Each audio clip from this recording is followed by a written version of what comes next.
बहुत समय पहले की बात है। एक घने जंगल में एक कौवा रहता था। नाम था कालू। बाकी पक्षियों के बीच वह अक्सर खुद को अकेला महसूस करता था। रंग काला और आवाज़ करकराहट से भरी।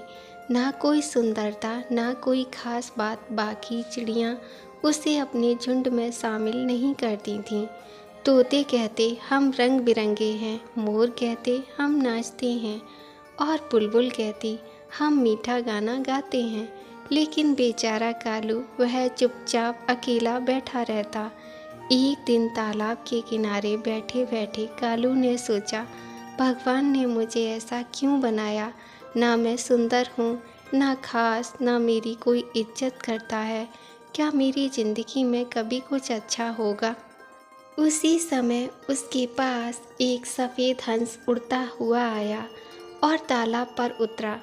उसके चमकते सुंदर सफ़ेद पंख, शांति से भरी चाल और उसके आदर पाने वाली उपस्थिति को देखकर कालू मन ही मन और ज़्यादा टूट गया। उसने धीरे से पूछा, हे सुंदर हंस, क्या तुम खुश हो। सब तुम्हारी तारीफ करते हैं। हंस मुस्कुरा कर बोला, मैं तो सोचता हूँ कि तोता मुझसे बेहतर है। वह रंगीन है, बोलने में कुशल और सबका प्यारा। कभी कभी मैं उसकी तरह होना चाहता हूँ। यह सुनकर कालू हैरान रह गया। फिर उसने सोचा, चलो तोते से पूछता हूँ। अगले दिन वह एक बाग में गया जहाँ एक सुंदर हरा तोता पिंजरे में बंद बैठा था। कालू ने पूछा, हे तोते, सब तुम्हें पसंद करते हैं। तुम बोल सकते हो, रंग बिरंगे हो। क्या तुम खुश हो। तोते ने उदास होकर कहा, काश मैं आज़ाद होता। मेरी खूबसूरती ही मेरी कैद का कारण बन गई है। तोते ने कहा, तुम भाग्यशाली हो कालू। तुम खुले आसमान में उड़ सकते हो, जहाँ चाहो जा सकते हो। तुम्हारी आज़ादी ही तुम्हारी ताकत है। यह सुनकर कालू ने मन में एक हल्की सी मुस्कान आई। उस दिन पहली बार उसने अपने काले पंखों को सम्मान से देखा और उसने सोचा, शायद भगवान ने मुझे ऐसा बनाया है, उसमें कोई ना कोई मकसद होगा। समय बीतता गया, जंगल में गर्मी बढ़ गई, तालाब सूखने लगे, जानवर पक्षी प्यास से तड़पने लगे। एक गांव में भी ऐसी ही स्थिति थी। पानी का एक भी घड़ा नहीं बचा था। गांव के सभी लोग बहुत परेशान थे, सभी बच्चे रो रहे थे। उसी गांव में कालू एक दिन उड़ पहुंच गया। वहां उसने देखा, एक टूटे हुए घड़े में थोड़ा सा पानी था, पर पानी इतना नीचे था कि कोई भी पक्षी अपनी चोंच से नहीं पी सकता था। फिर उसे याद आई दादी की और कौए की वह पुरानी कहानी जिसे बचपन में सुना था, कंकड़ डालोगे और पानी ऊपर आएगा। कालू ने बिना समय गवाए आसपास से कंकड़ इकट्ठा करने शुरू किए। वो उन्हें एक एक करके घड़े में डालता गया।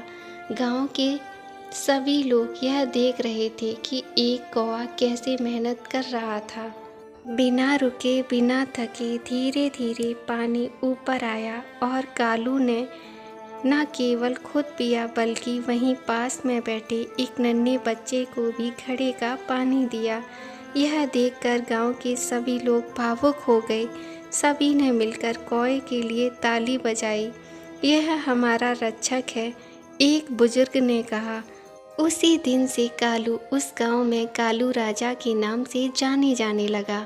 बच्चे उसे देखकर खुश होते, बड़े आदर देते और कोई भी उसे सिर्फ एक कौवा नहीं कहता था। उसने साबित कर दिया, पहचान रंग से नहीं, काम से बनती है।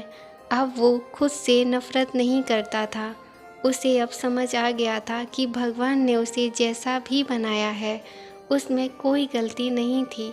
गलती थी खुद को दूसरों से कम समझने में।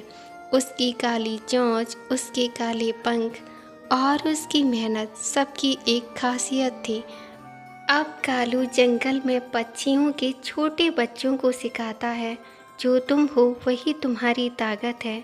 दूसरों जैसा बनने की दौड़ में खुद की पहचान को मत खोइए। जब तक तुम खुद को कम समझोगे दुनिया भी तुम्हें कम समझेगी, लेकिन जिस दिन तुम खुद पर भरोसा कर लोगे उस दिन दुनिया तुम्हें सलाम करेगी। अब कालू को कभी भी अपने पंखों से शर्मिंदा नहीं होना पड़ता था, क्योंकि अब उसे समझ आ गया था कि वह उन्हीं से उड़ सकता है। और अब कालू की ज़िंदगी इसी सोच से पूरी तरह से बदल चुकी थी। इस कहानी से हमें यह सीख मिलती है, हर जीव, हर व्यक्ति खास है। तुलना करने से सिर्फ दुख मिलता है। अपनी खूबियों को पहचानो और इन्हें इस्तेमाल कर दुनिया को बेहतर बनाओ। अगर आपको मेरी यह कहानी पसंद आई है तो प्लीज़ मेरे चैनल कीकू की दुनिया को सब्सक्राइब कीजिए, लाइक कीजिए और शेयर कीजिए।